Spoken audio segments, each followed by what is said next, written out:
आपण ज्यावेळी मोतीबिंदूचं ऑपरेशन करतो त्यानंतर काही दिवसांनी तुम्हाला अंधुक दिसू शकतं आणि बऱ्याचदा डॉक्टरांकडे तुम्ही गेल्यावर डॉक्टर सांगतात की तुमच्या लेन्सचा मागचा पापुद्रा धुरकट झाला आहे किंवा त्यालाच आम्ही आमच्या भाषेमध्ये PCO किंवा पोस्टीरियर कॅप्स्युलर ओपॅसिफिकेशन असं म्हणतो.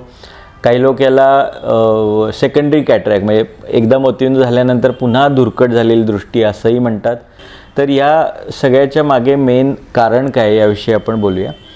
नमस्कार, मी डॉक्टर सौरभ पटवर्धन. मी नंदादीप नेत्रालय येथे नेत्रतज्ञ म्हणून काम करतो. ज्यावेळी आम्ही मोतीबिंदूचं ऑपरेशन करतो त्यावेळी मोतीबिंदूचा आतला भाग आम्ही काढून टाकत असतो आणि त्या जागी आम्ही आर्टिफिशियल लेन्स आत बसवत असतो.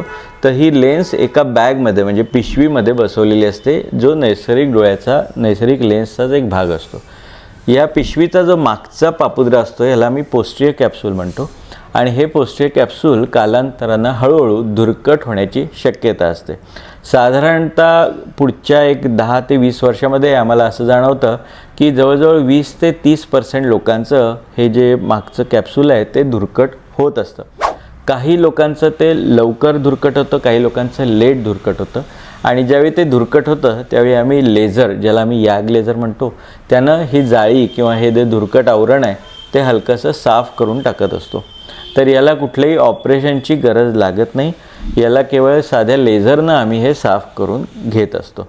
आता हे कुणाला लवकर येणार, कुणाला लेट येणार याच्यामध्ये बरीच कारणं असू शकतात. बऱ्याचदा आमच्या असं लक्षात आलं आहे की ज्यांचं वय कमी आहे ज्यावेळी मोतीबिंदूचं ऑपरेशन होतं, बऱ्याच लोकांना तरुण वयात मोतीबिंदू होतो, अगदी लहान मुलांना मोतीबिंदू होतो.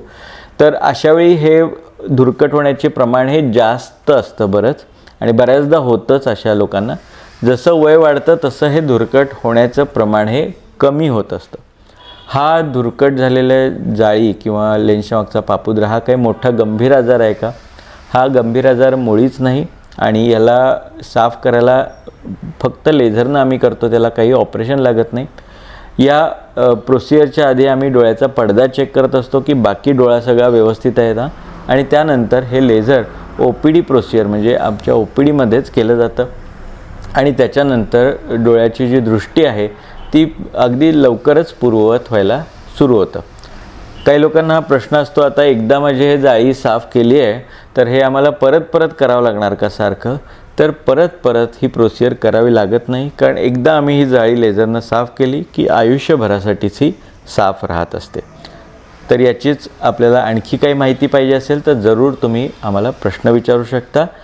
अर्थात आमच्या हॉस्पिटलला जर तुम्हाला असा कुठलाही त्रास होत असेल तर जरूर भेट द्या. धन्यवाद.